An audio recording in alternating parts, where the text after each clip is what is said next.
Think and Trade Like a Champion by Mark Minervini. This is part 2. It contains all the material Minervini couldn't fit into part 1, which I've also reviewed. Minervini has racked up an impressive track record going back almost over 3 decades. He was profiled in one of Jack Swagger's Market Wizards books, and he's won the U.S. Investing Championship twice. And while most good trading books are written by authors who are smart and well researched, this book is written by a guy who actually has made a lot of money. Like the first book, it's filled with gems and nuggets you can use to advance your trading, whether you're just starting out or trying to get over the hump. He talks about specializing in being great at one thing. He talks about putting in the hours, examining your results, and making the needed adjustments to make incremental progress. There's an entire chapter about having a plan. But not only does he talk about what's in the plan and having a contingency plan, he talks about the psychology behind it all. If you have a plan, you're less likely to panic when under fire.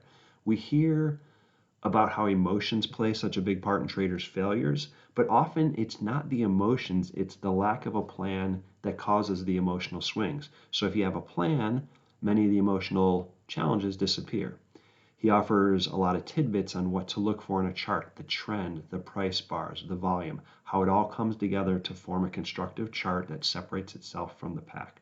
Of course, trade management and risk are discussed. Minervini doesn't ever enter a position unless he knows exactly where his stop is. Sounds simple. Everyone knows you should have a get out level before, identified before entering, but I bet most losing traders don't do this. Maybe hearing from a guy who's made millions will finally lead you to actually putting a stop in place. In fact, Minervini states that not losing big is the most important factor in winning big, that if you can avoid the big losses, you have a chance. Minervini talks a lot about measuring results, that there's information in your trading that cannot be revealed in a book or seminar or any other source. But most people avoid this because it's too painful to look at their bad trades. Okay, imagine that the single most important information available to you that can significantly improve your results is right there in front of you, yet most people are not willing to study it. The book continues on. It talks about buying stocks, managing trades, taking profits. It's filled with fantastic material. I highly recommend it.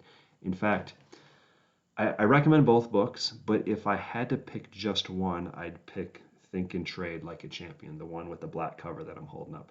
I liked it a little bit more, but I suggest reading both, but if you can only read one, I'd go with this one. Good luck.